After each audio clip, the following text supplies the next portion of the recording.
오늘 욥기의 맨 마지막 장 42장의 말씀을 본문으로 삼았습니다. 고난의 끝, 긴 터널을 빠져나온 후에 안도의 숨을 내쉬며 그동안의 회한이 담긴 자기의 삶을 돌아보고 하나님 앞에 서서 주님을 향하여 삶을 고백하고 있는 욥의 노래가 바로 오늘 욥기 42장의 말씀입니다. 조금 쉽게 쓰여진 세번역 성경으로 오늘 말씀을 제가 한번 더 읽어드리겠습니다.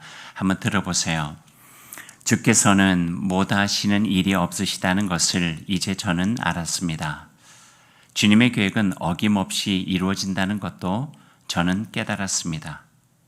잘 알지도 못하면서 감히 주님의 뜻을 흐려놓으려 한 자가 바로 저입니다.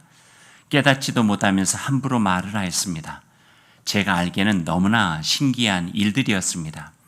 주께서 말씀하셨습니다. 들어라, 내가 말하겠다. 내가 물을 터이니 내게 대답하여라 하셨습니다. 주님이 어떤 분이시라는 것을 지금까지는 제가 귀로만 들었습니다. 그러나 이제는 제가 제 눈으로 주님을 뵙습니다. 그러므로 저는 제 주장을 거두어드리고 티끌과 잿더미 위에 앉아서 회개합니다. 이렇게 또 다른 번역으로 오늘 말씀을 들으니 어떠신가요? 말씀 준비하면서 오늘 본문을 여러 번 이렇게 읽었어요. 읽는 과정 속에 제 마음에 조금 더 깊게 들어온 말씀이 5절 말씀이었고 그 5절 말씀에서 오늘 설교의 제목을 잡았습니다. 내가 주께 대하여 귀로 듣기만 하였사오나 이제는 눈으로 주를 배움나이다. 특별히 이제는 이라고 하는 단어가 제 마음에 다가오네요. 그동안 온전히 알지 못했지만 이제는 하나님에 대해서 온전히 알게 되었습니다. 고백이죠. 주님을 향한 고백입니다. 긴 고난, 정말 말로 다 표현할 수 없을 정도의 힘들었던 그 고난 끝에서 욥이 하나님 앞에서 고백하고 있는 거예요. 이제는 주님이 어떤 분이신지 온전히 알겠습니다. 이와 같은 표현을 오늘 성경은 귀로 듣기만 한 하나님에서 눈으로 직접 뵐 수 있는 하나님으로 이렇게 표현하고 있는 것을 보게 됩니다. 눈으로 본다고 하는 것은 무엇일까요? 하나님의 말씀을 우리가 귀로 듣는 것과 하나님을 눈으로 뵙는다 이렇게 표현하는데 눈으로 뵙는 하나님, 눈으로 뵐 수 있다고 하는 것은 어떤 것일까요? 성경 이곳저곳에서 볼 때 눈으로 뵙는다고 하는 표현을 달리 이야기하자면은 하나님을 직접 경험하는 것이에요. 그래서 히브리어에 보면 야다라고 나오는데 하나님을 직접 경험하는 거예요. 그 경험을 통하여서 욥이 고백하는 거죠. 이제는 하나님에 대해서 어렴풋이 알고 있었는데 이제야 긴 고난 끝에 내가 하나님을 온전하게 경험할 수 있었습니다. 이렇게 고백을 하고 있습니다. 이제 하나님이 어떤 분이신지를 욥이 알게 되었다고 주님 앞에 이야기하는 것이죠. 오늘 말씀이 욥기예요. 욥기를 처음부터 끝까지 한번 다 읽어보신 분이 계시나요? 어때요? 욥기 처음부터 42장까지 쭉 한번 읽어보셨어요? 많은 사람들이 공통적으로 저뿐만 아니라 이야기하는 게 성경 66권 중에 참 힘든 책이 두 개가 있는데 레위기는 어렵고 욥기는 힘들다고요. 왜 그렇게 힘들까요? 고난이에요. 고난부터 시작해가지고 고난으로 끝나는 게 욥기예요. 설교할 수 있는 내용이 그냥 고난밖에 없는 거예요. 그래서 어떤 목사님이 새벽 예배에 성경을 한 장씩 읽어가다가 욥기가 된 거예요. 욥기 1장부터 시작을 했는데 계속 고난 이야기밖에 안 나오니까 어느 날은 그렇게 이야기했대요. 오늘 제가 드리는 말씀은 어제와 마찬가지로 욥이 고난당했다는 이야기입니다. 아마 내일도 고난을 당할 것입니다. 욥기는 그렇게 고난이 쭉 이어져 있는 것이 욥기입니다. 매일같이 이야기가 반복되죠. 고난, 고통, 슬픔, 절망, 낙심, 아픔, 좌절, 계속되는 고난을 설교하는 목사도 지치고 고난의 설교를 듣는 교우들도 지쳐가고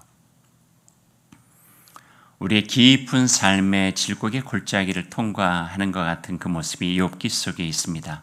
그래서 그런지 대개 욥기를 읽는 사람은 1장 읽어요, 2장 읽어요, 3장 읽어요. 그러다 반복되어진 내용들이 계속 지난하게 되어지니까 툭 띄어가지고 한 39장, 40장, 41장, 42장을 읽곤 합니다. 그러면서 언젠가부터 우리 마음속에 욥기에 대해서 이렇게 정리가 된 것 같아요. 욥은 견딜 수 없는 엄청난 재앙을 당하고도 모든 것을 하나님의 뜻으로 받아들이고 결국에는 더 많은 축복을 받았다. 이렇게 한 줄로 정리를 하곤 하죠. 근데 여기에는 욥기를 제대로 이해하지 못한 함정이 있어요. 욥은 고난으로 시작해서 고난으로 끝나요. 이유 없이 받을 수 있는 고난이 우리의 삶 가운데 얼마든지 펼쳐질 수 있다고 하는 것을 우리에게 가르쳐 주시는 거예요. 다 잃었다가 새로운 것이 주었다고 해서 그게 축복일까? 욥기의 마지막 결론은 이렇게 고난받았던 사람이 더 많은 것들을 받아서 축복을 받았다고 하는 결론이 아니라 그 지나간 고난 속에서 깊은 사망의 음침한 골짜기를 지나가는 그 고난 속에서 하나님이 여전히 그 곁에 계셨다. 끝나지 않는 고난 속에 우리가 그저 그냥 내팽개쳐질 수도 있겠지만 그럼에도 불구하고 그 곁에 하나님은 떠나지 아니하시고 함께 하셨다. 그리고 마지막에 욥과 하나님이 함께 대면하며 이제 그 전에 내가 생각으로만 알던 하나님이 아니라 정말 깊은 고난 속에 있다 보니 하나님이 어떤 분이신지를 내가 드디어 알게 되었습니다. 라고 고백하는 거죠. 친구들과의 긴 대화가 쭉 이어지다가 마지막 욥기의 부분 38장에서 41장까지 보면은요, 거기에서 하나님께서 직접 그 대화에 참여하셔요. 그래가지고 그동안에 하늘에서 이렇게 보고만 있다가 참고 있었던 말을 막 터뜨리는 것처럼 욥이 이 대답할 틈도 주지 않고 계속적으로 하나님께서 말씀하시는 것을 우리가 욥의 마지막 부분에서 보게 돼요. 말씀을 통해서 하나님이 욥에게 자신이 누구인지를 드러내고 계시죠. 내가 누군지를 아느니 이렇게 말씀하시면서 온 우주 만물을 내가 창조했다. 나는 지혜의 근본이다. 작은 풀 한 포기에서 하늘에 있는 별까지 모두 내가 없이 된 것이 없다 하는 것을 깨닫게 해주시는 거예요. 너의 아픔 하나하나, 아주 고통 하나하나까지도 그 속에 내가 있었다 하는 것들을 일깨워 주시는 거죠. 너의 고난, 아픔, 힘든 모든 것도 다 내 안에 있다 말씀하시며 멀리만 계신 듯 했던 하나님께서 욥을 데리고 자기 앞에 이렇게 앉게 하시고 욥을 안아주시면서 그동안 애썼다 하시면서 위로하시고 격려해 주시는 하나님의 손길을 욥기의 마지막에 경험하게 돼요. 그럴 때 욥이 그 하나님의 임재 앞에서 그의 마음속에 있었던 것을 그냥 토로하면서 고백하고 있는 내용이 오늘 42장의 1절에서부터 이어지게 됩니다. 이렇게 심하게 떨면서 욥은 하나님 앞에 고백하죠. 잘 알지도 못하면서 감히 주님의 뜻을 안다고 한 자가 저입니다. 그랬거든요. 하나님 이런 분이라고, 하나님 저런 분이라고. 주님이 어떤 분이시라는 것을 지금까지 제가 귀로만 들었는데 이제는 제가 제 눈으로 주님을 뵐 수 있습니다. 그 전에 욥은 자신이 당하는 고난을 받아들이지 못했어요. 자신이 이렇게 고난받아야 될 만한 이유가 없다라고 항변했죠. 자신에 대한 이러한 처사가 부당하다고 하나님께 토로하곤 했어요. 하지만 대답 없이 울리는 자기의 목소리에 지쳐가고 힘들어가고 또 그것이 자기 속에 너무나도 힘든 짐으로 남아있기도 했어요. 그 끝에 주님의 말씀을 들으면서 하나님 앞에 자신을 드리는 것입니다. 그러므로 저는 이제 제가 했던 말을 거두고 티끌과 잿더미 위에 앉아서 회개하겠습니다. 하나님을 온전하게 알게 된 것에 대하여 감사하겠습니다. 하나님의 크기를 느낀 것이죠. 자신이 알고 있던 하나님의 생각 너머에 계신 하나님의 존재를 깨닫게 된 것입니다. 제가 캐나다에서 이민 목회할 때 교우들과 함께 한 주간 정도 그 원주민 사역에 다녀온 적이 있어요. 제가 토론토에 살았는데 거기서 몬트리올 쪽으로 6시간을 가고 몬트리올에서 3시간 정도 동북쪽으로 올라가고 거기서 비포장으로 1시간 정도 한 10시간 정도 이상 갔더니 거기에 원주민 그 마을이 있었어요. 옆에 자그마한 호수의 이름을 붙여서 그 원주민 마을을 불렀는데 레피드 레이크라고 하는 것으로 불렀는데 거기서 한 주간 정도 지냈었죠. 복음을 전하고 원주민들 만나서 이야기도 하고 또 처음 간 것이 아니기 때문에 그 같이 이전에 갔던 사람들과 함께 그분들과 교제를 나눌 수도 있었어요.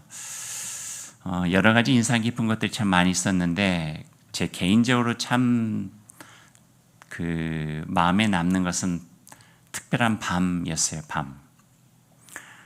그 깊은 숲속에 있다 보니까요. 저녁이 되니까 가로등도 없고 우리가 의존할 수 있는 인공적인 불빛이 하나도 없어요. 다 꺼졌어요.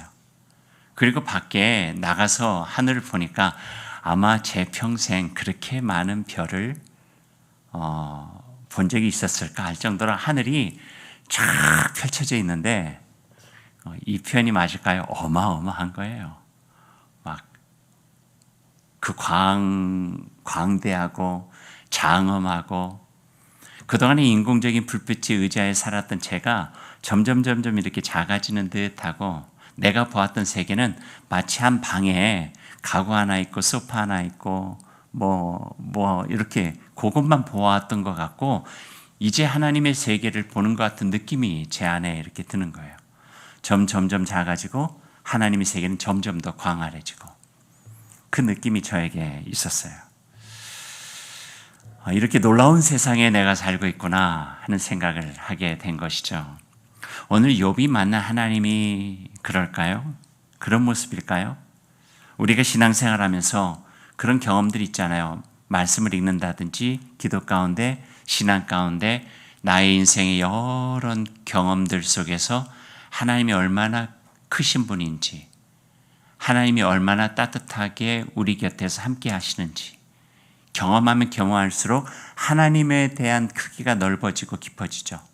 에베소서의 말씀으로 보면은 우리가 그리스도 안에서 하나님에 대해서 점점 높아지고 넓어지고 깊어짐을 경험하다 보니까 그 안에서 우리는 작아지는데 장엄한 하나님의 세계 속에서 우리가 산다고 하는 것 때문에 위안을 또 위로를 경험하기도 하고 그분의 힘을 느끼면서 살아갈 수 있는 새 힘과 소망을 갖게 되기도 하고요. 이게 바로 욥이 고백했던 하나님을 온전히 아는 기쁨, 하나님을 경험하여 눈으로 직접 뵐 수 있었던 그런 마음이 아닐까라는 생각을 해보게 된 것입니다. 예수님을 인격적으로 만나는 경험, 우리 안에 함께 하시는 성령님을 느끼며 살아가는 삶의 은총이 바로 오늘 이 욥의 고백을 통해서 느껴지게 됩니다. 시몬 르 베이유라고 하는 프랑스 철학자가 있어요. 제가 그분을 좋아하기보다는 그분이 쓴 한 글을 제가 참 좋아해요. 여러 번 반복해서 여러분과 나눠도 실증이 나지 않을 정도로 참 좋은 글인데 그 글의 제목이 중력과 은총이라고 하는 제목이에요. 시몬 르 베이유에 대해서 조금 설명하면은 1909년에 태어났어요. 그리고 1943년에 돌아가셨죠. 34살 비교적 젊은 나이에 생을 마감한 거예요. 원인도 영양실조와 결핵으로 죽게 돼요. 근데 그 시몬 르 베이유가 살았던 그 유럽이 당시에 너무나 참담하고 암울한 곳이었어요. 2번의 큰 전쟁을 치르면서 인간이 얼마나 악해질 수 있는지, 또 끝나지 않은 전쟁과 질병이 얼마나 그들을 괴롭게 만드는지, 또 가난, 절망과 피폐한 영혼, 그리고 바닥난 인간성, 그 속에서 이 철학자 시몬 르 베이유도 너무나도 힘든 시간들을 갖고 지속적인 사유 속에서 하나님을 찾으려고 애를 썼죠. 근처 유럽이 마찬가지예요. 기독교 국가였는데 하나님의 부재 속에 펼쳐지는 세상 속에 하나님은 도대체 어디 계시나? 마치 욥이 고난 속에 하나님을 부르짖듯이 유럽이 그런 상황 속에서 하나님을 찾으려 애썼던 거죠. 그러다가 시몬느 베이유가 쓴 책 그 글 하나가 중력과 은총이에요. 이 세 개에는 두 가지 힘으로 이루어져 있다는 거예요. 하나는 중력과 만유인력, 끌어당기는 힘이죠. 짓누르는 힘이에요. 근데 모든 사물은 다 떨어질 수밖에 없는 거예요. 존 뉴턴이 이야기했던 만유인력처럼 중력이 되어지니까 사과의 열매가 툭 떨어지죠. 우리 인생도 떨어질 수밖에 없는 그런 질서들이 이 세상에 있다는 거예요. 그런데 시몬느 베이유가 거기서 은총을 발견해요. 그 은총은 다름 아니라 언 땅을 뚫고 솟아나는 새싹인 거예요. 그렇게 두껍게 딱딱하게 얼어붙었는데 봄이 되니까 거기서 새싹이, 그 여린 새싹이 쫙 이렇게 뚫고 솟아나는 모습을 보게 되는 거죠. 그러니까 하나님께서 이루신 이 세상은 떨어진 힘뿐만 아니라 가장 어린 생명의 새싹이 뚫고 솟아나게 하는 힘으로 이루어졌다. 그것은 바로 창조의 생명성이고 하나님께 주시는 은총이다. 이렇게 표현을 한 거예요. 그래서 중력과 은총이라고 하는 글을 써요. 몇 해 전에 제가 우리 겨울에 물된동산 갔다가 정원을 딱 봤는데 노란 꽃이 핀 거예요. 얼음 속에서. 그래서 너무 신기하고 그냥 감동적이어서 사진을 제가 찍었어요. 스마트폰으로. 그 사진이 이렇게 생겼어요. 이렇게. 무슨 꽃인지 아시겠죠? 복수초. 이것을 직접 보시려면요, 1월, 2월에 우리 물된동산 정원을 한번 나가보시면은 여전히 피어요. 얼마나 신기한지요. 위에는 눈이 가득 덮여 있는데, 땅도 얼었는데, 거기에서 이 노란 꽃이 솟아오르는 거예요. 그래서 제 나름대로 이 사진에다가 제목을 붙였어요. 뭐라고 붙였을까요? 중력을 이겨낸 하나님의 은총. 괜찮죠? 네. 중력을 이겨낸 하나님의 은총이에요. 세상에서 우리에게 보여주시는 또 다른 하나님의 힘, 떨어뜨리는 힘이 있다면 솟구쳐 오르는 힘이 있다는 거죠. 약한 씨앗 하나가 싹을 틔워 뚫고 나오는 창조 생명의 놀라운 은총을 보여주고 있어요. 이 힘이 세상을 창조하신 하나님의 힘이요, 어둠을 몰아내는 빛의 힘이요, 먼지와 같은 것을 빚어서 생명, 사람이 되게 하신 힘이요, 죽음을 이겨내고 부활하신 생명의 힘이요, 불의를 이긴 의, 악을 이겨낸 선의 힘이라고 우리는 이야기할 수 있는 거죠. 그 은총이 모든 것을 희망의 숨결 불어넣는 창조의 생명력이 되어지고요, 따뜻한 햇살처럼 생명의 빗줄기처럼 거저주시는 하나님의 은총이 되어지고요, 눈여겨보지 않으면 잘 보이지 않지만 그러나 이 세상을 희망으로 이루어가는 하나님의 손길, 생명으로 가꾸어가는 하나님의 모습, 선과 사랑으로 이루어가는 하나님의 삶, 이 모든 것들이 되어진다. 우리는 고백할 수 있을 것 같습니다. 사진 하나 더 보여드릴게요. 목자 모임에서도 보여드리고 수요 예배 때도 보여드렸는데 기억하시는지요? 뭐가 연상이 되나요? 부탁드리는 것은 이 생선이 뭐지? 물어보지 마세요. 제가 여러분하고 강조하고 싶은 것은 생선 사진이에요. 생선 사진. 그저 생선 사진. 왜 생선 사진인가? 그 다음 장 보여주시면 생명이 죽음을 이긴다. 선이 악을 이긴다. 사랑이 미움을 이긴다. 진실이 거짓을 이긴다. 그래서 세로를 읽으면 생선사진. 여러분 기억하시라고요. 생명, 선, 사랑, 진실 영원한 거예요. 왜 영원해요? 하나님의 본성이에요. 하나님이 본성이니 영원한 거예요. 생명이 본성이고요, 선이 본성이고요, 사랑이 본성이고요, 진실이 본성이에요. 그러니 하나님의 본성 속에 속해 있는 것은 일시적인 것이 아니라 영원한 거예요. 생명 영원하죠, 선 영원하죠, 사랑 영원하죠, 진실 영원해요. 일시적인 것이 감히 주인 노릇하려고 그런 행세할 때가 있어요. 죽음이, 악이, 미움이, 거짓이. 근데 거기에 넘어가면 안 된다 하는 말씀이에요. 생명, 선, 사랑, 진실이 바로 우리의 삶의 가장 영원한 것이고 하나님과 함께 살아가는 힘이라고 하는 것을 가르쳐주고 있는 거죠. 영원히 살아계신 하나님의 세계를 이겨낼 힘, 그 어디에도 없음을 증명하고 있습니다. 욥기를 읽으면서 느낀 힘입니다. 고난, 고난, 고난, 고난, 어제도 고난, 오늘도 고난, 내일도 고난. 언제 이게 끝날까? 그럴 때 하나님께서는 솟구쳐 오르는 힘을 우리에게 보여주세요. 광활한 별의 세계를 보여주세요. 고난의 세계가 다가 아님을 우리에게 보여주세요. 그걸 뚫고 일어나서 우리에게 보여주시는 하나님의 빛의 영광들, 하나님을 배웠고 감격할 수 있는 신비의 은총이 있다고 하는 것들을 우리에게 보여주시는 거예요. 그러니 믿음을 가지고 살아간다고 하는 것이 복인 거죠. 죽음을 끝이라고 말하는 사람들은 상해를 나가면서 이제 가면 언제 오래 하지만 우리는 그 죽음 앞에서 영광이요 영광일세, 내가 누릴 영광일세, 죽음을 넘어서 부활하신 예수 그리스도를 통해서 볼 수 있는 생명의 빛을 발견해 갈 수 있다 하는 것이죠.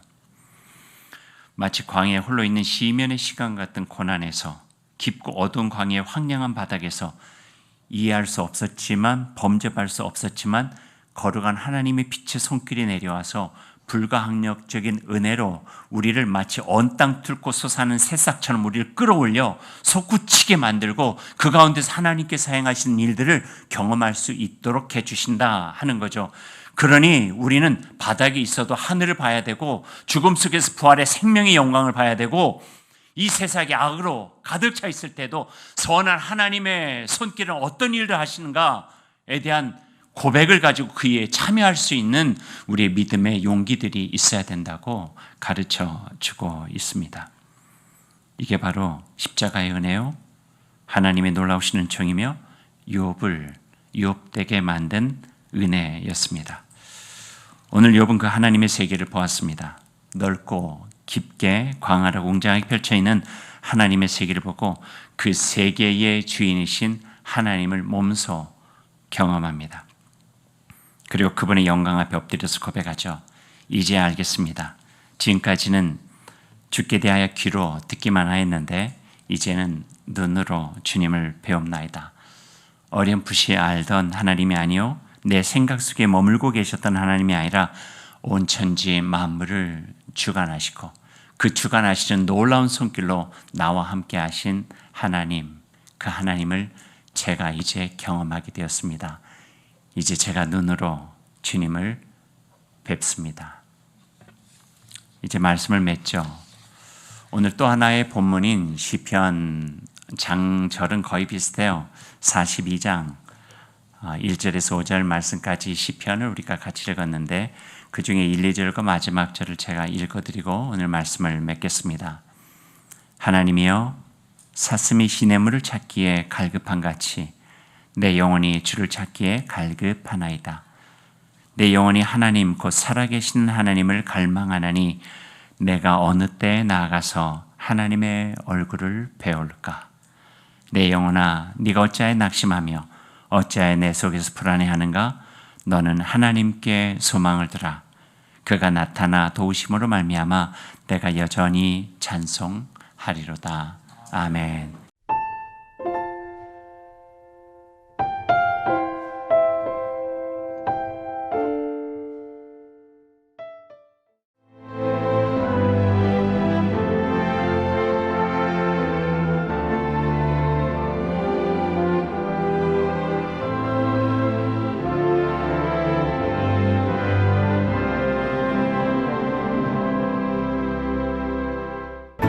일 년 12달 꽃피는 섬이 있습니다. 천사섬 신안 사계절 꽃축제.